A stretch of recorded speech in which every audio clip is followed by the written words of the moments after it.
Continuando con la lista de oradores, tiene la palabra el diputado Alberto Perdón.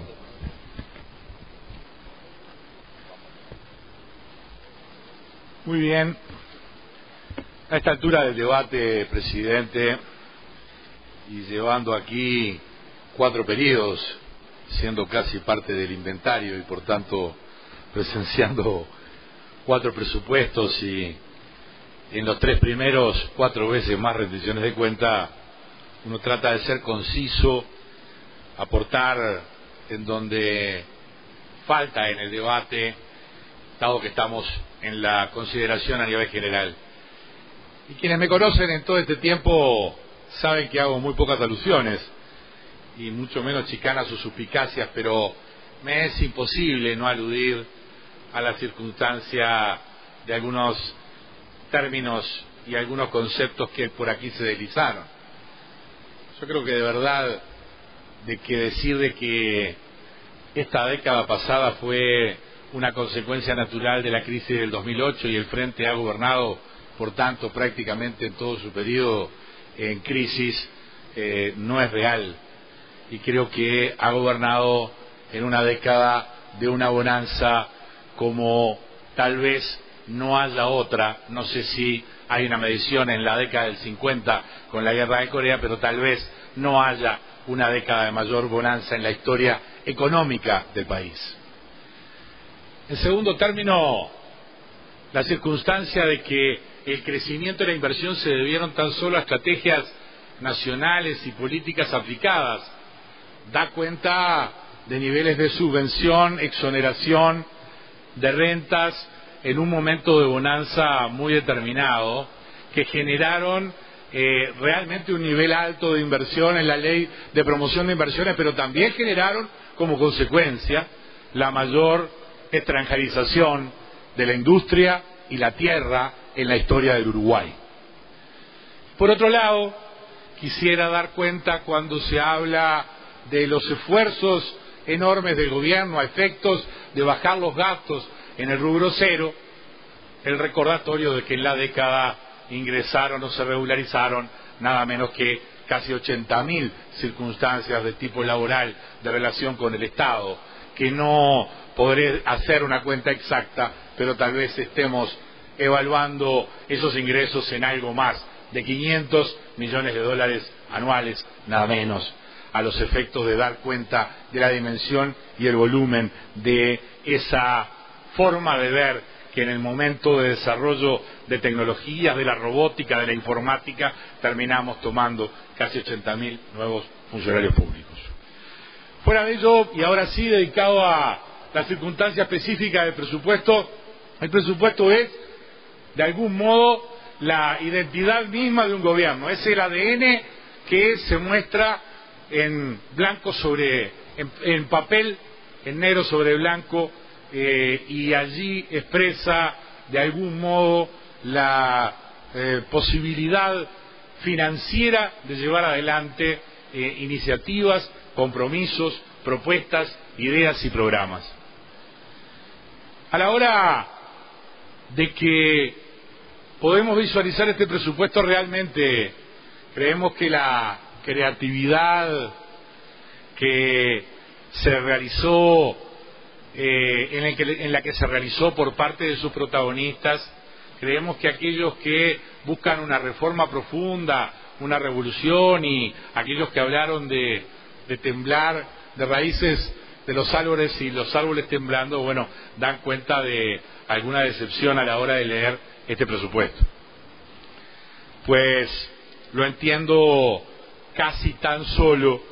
como un aumento sistemático de gasto, como un ensanchamiento del Estado, como un fortalecimiento de la estructura corporativa del Estado, y todo esto en el marco de más funcionarios públicos y en el marco de un aumento exponencial de una deuda que antes era deuda externa, ahora se llama deuda soberana, y que yo calificaría de soberana deuda. En realidad, aquí hay deberes que quedaron en esta discusión, porque la infraestructura tuvo un gran nivel de inversión, pero no alcanzó, porque si recorremos el mismo mapa nacional, damos cuenta de la estructura de rutas nacionales. No alcanzó para la promesa del ferrocarril, no alcanzó ni hubo acuerdo para el puerto de aguas profundas, ni alcanzó ni hubo acuerdo para el dragado,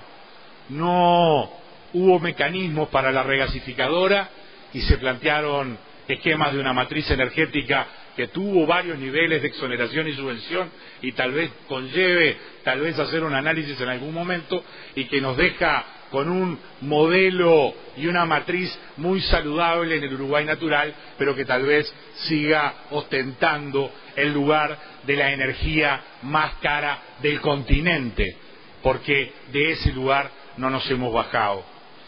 Y por tanto, todo este déficit de infraestructura se generalizó además en el marco de una fuertísima presión tributaria sobre aquellos que no utilizan los servicios primarios del Estado y que financian para sí mismos seguridad, salud o educación. Se realizó al fin y al cabo sobre la espalda del aparato productivo nacional.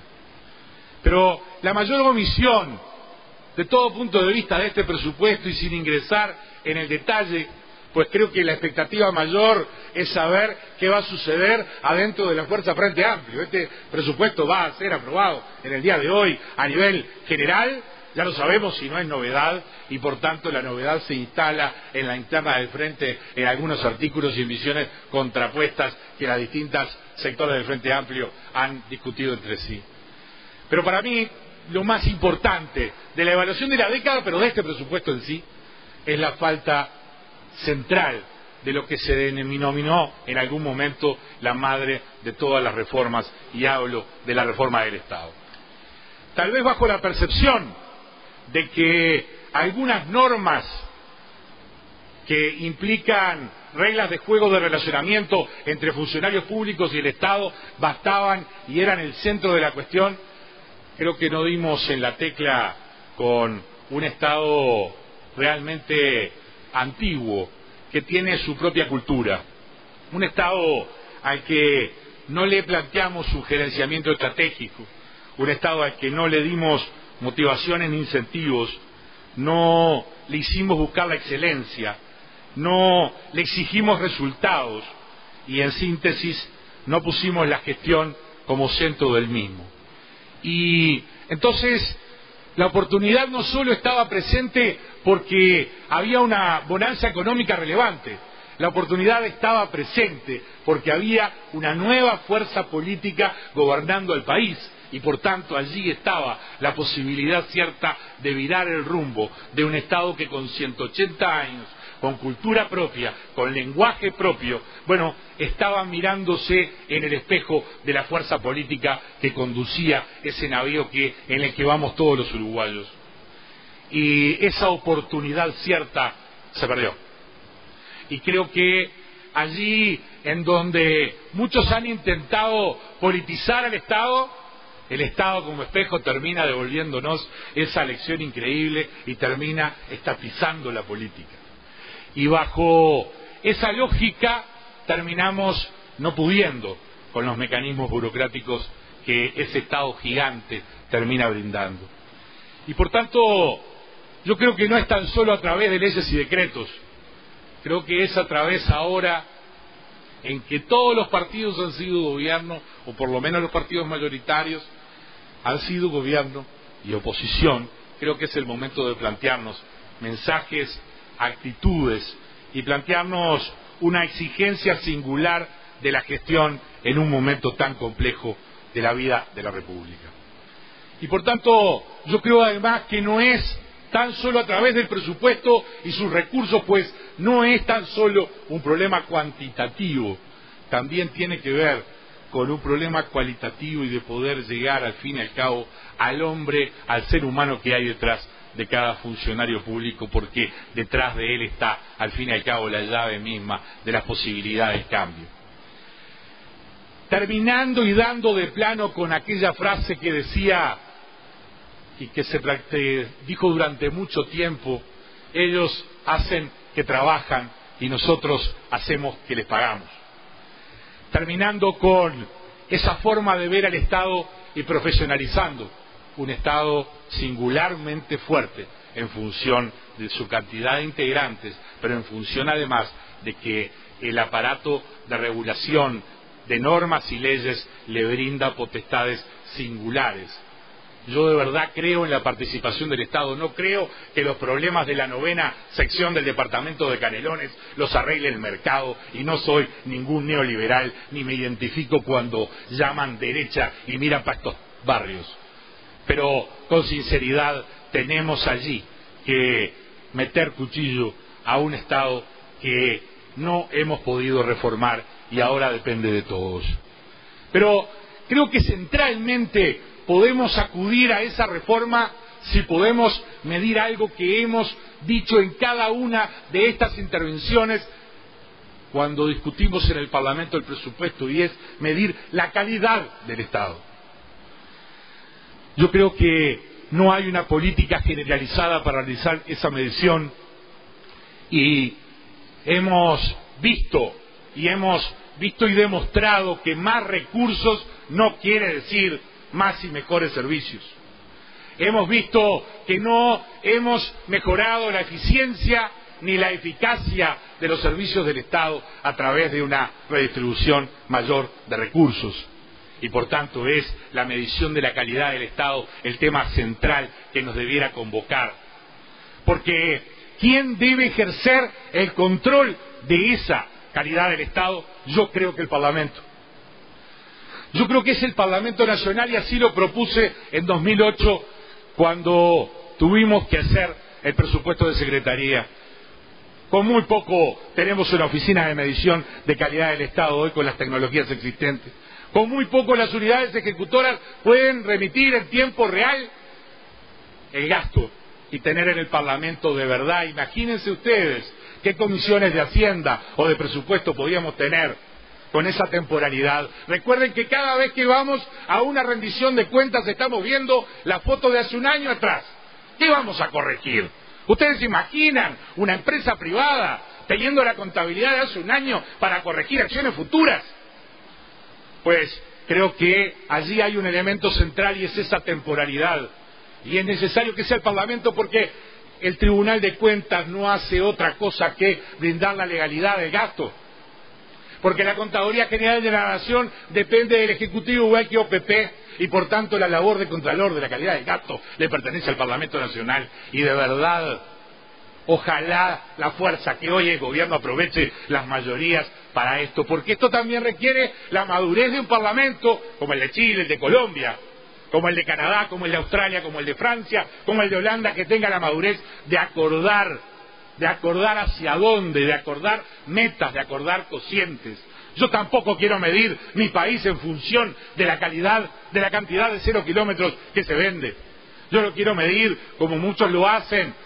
viendo cómo baja la mortalidad infantil, cuál es el nivel de deserción en la educación, pero quiero ir más allá, quiero tener los datos ciertos en cada uno de los servicios que brindamos, porque a partir del diagnóstico y de la medición de calidad es que podemos luego generar las motivaciones, los incentivos, y generar un Estado capaz de ir detrás de la excelencia, consustanciando a los funcionarios en ello, pues son la pieza clave del engranaje. Pero además de ello, además de esa calidad medida desde el Parlamento, debiéramos necesariamente de plantearnos no solo la calidad del gasto, sino la territorialidad del gasto. Y recuerdo al Palo Bukele o a Daniel Sureda cuando en el gobierno del Partido Nacional durante poco más de un año llevaron adelante las mediciones del Producto Bruto Departamental y el presupuesto por departamento. En el día de hoy seguimos distribuyendo el Fondo del Interior en función de algunos cocientes de territorio, de población, de Producto Bruto Departamental inverso y de necesidades básicas insatisfechas. Y yo lo digo aquí, pertenezco a Canelones. Si la cuenta fuera tan solo territorio y población, Canelones tendría que cobrar 32 millones de dólares más, que se le sacarían a muchas intendencias del interior y de mi partido. No digo que este sea el centro tan solo de aplicación de cocientes, digo que esos cocientes se aplican de forma ficta para dar una idea de lo lejos que estamos de la territorialidad del presupuesto. ¿Saben por qué? Porque desde el año 2006 no se calcula el Producto Bruto Departamental, y la foto que quedó de ese Producto Departamental inverso es la de aquel año, dejando de lado fotos de desarrollo fenomenales que ha tenido y tiene el interior de la República. ¿Y saben qué? Creo que el tema de las necesidades insatisfechas también tiene el mismo componente.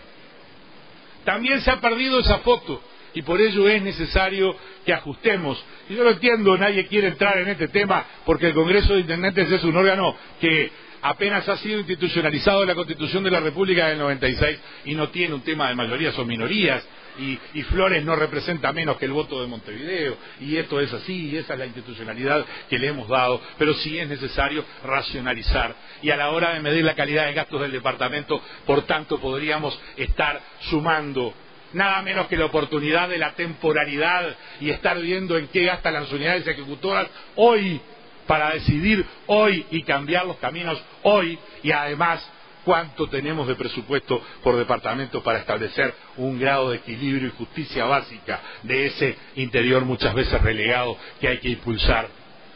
Y si no se comparte ese criterio, vamos a tener los insumos y la información a efectos de tomar las decisiones que se planteen y que se quieran, pero a donde no están los datos de qué gasta en salud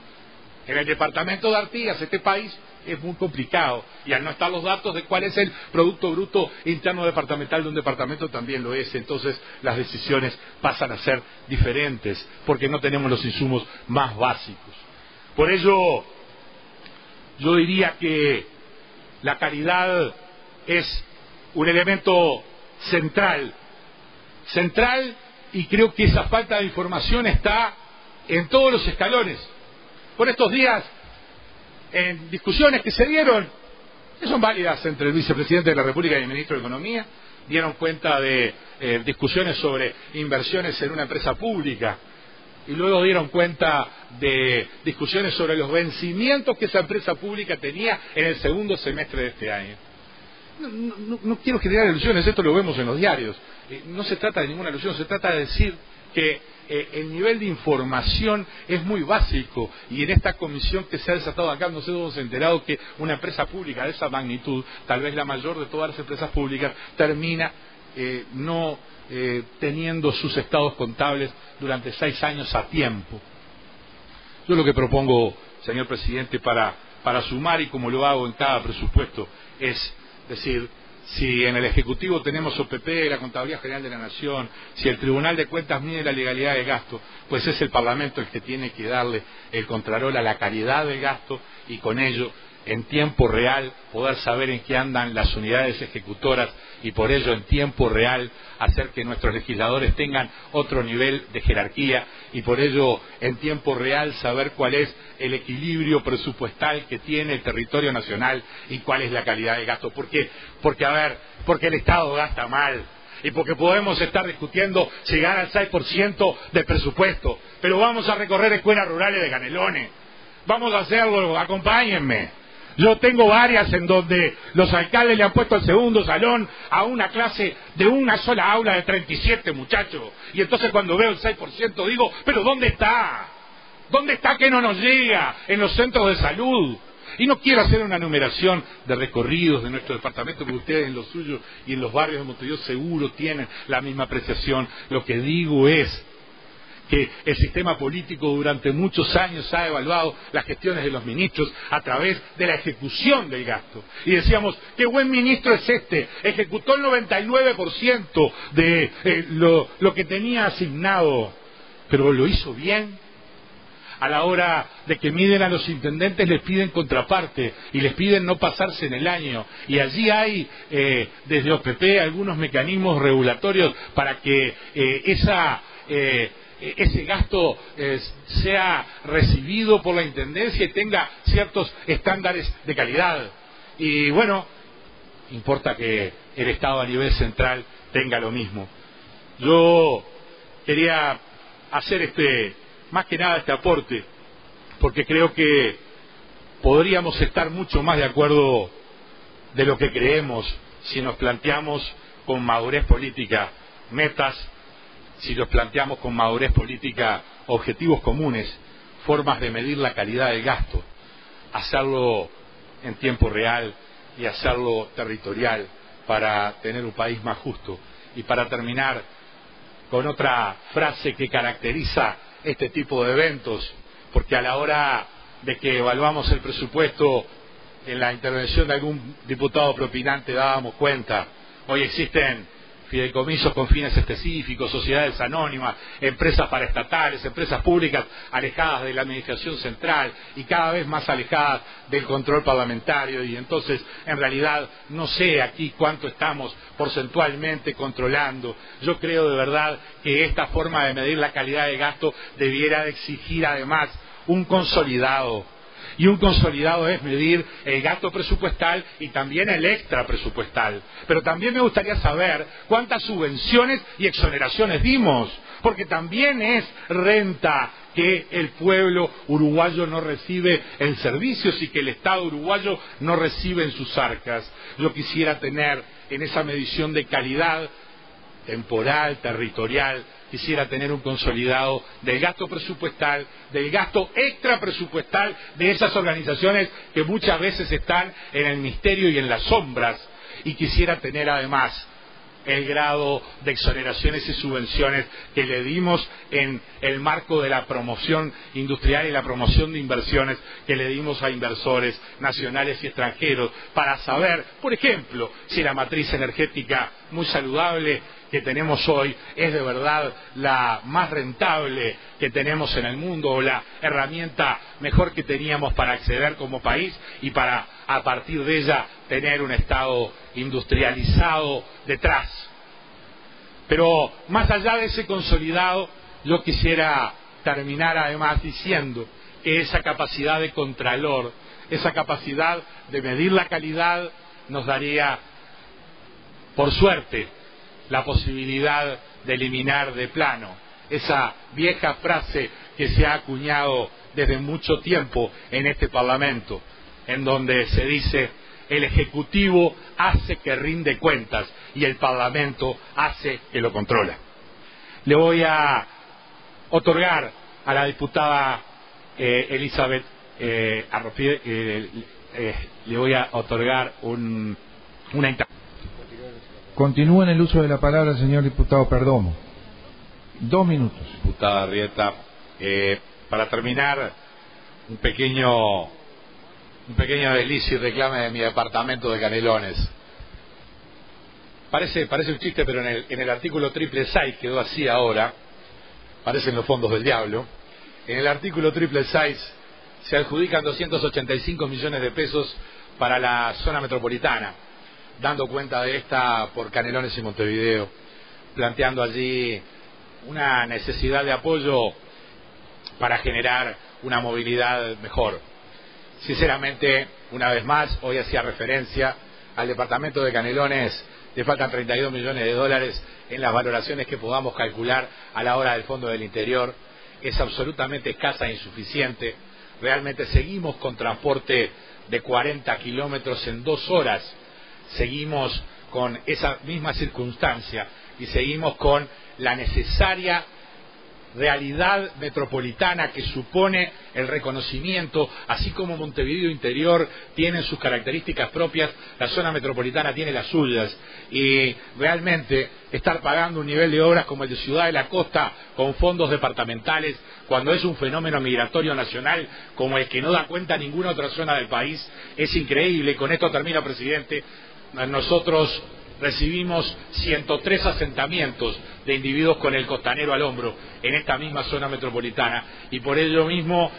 creo que este tipo de obras merecen de una vez por todas el reconocimiento de que hay un Montevideo, hay un interior y hay una zona metropolitana en la que centralmente está nuestro departamento de Canelones. Muchas gracias, presidente. Gracias, señor diputado.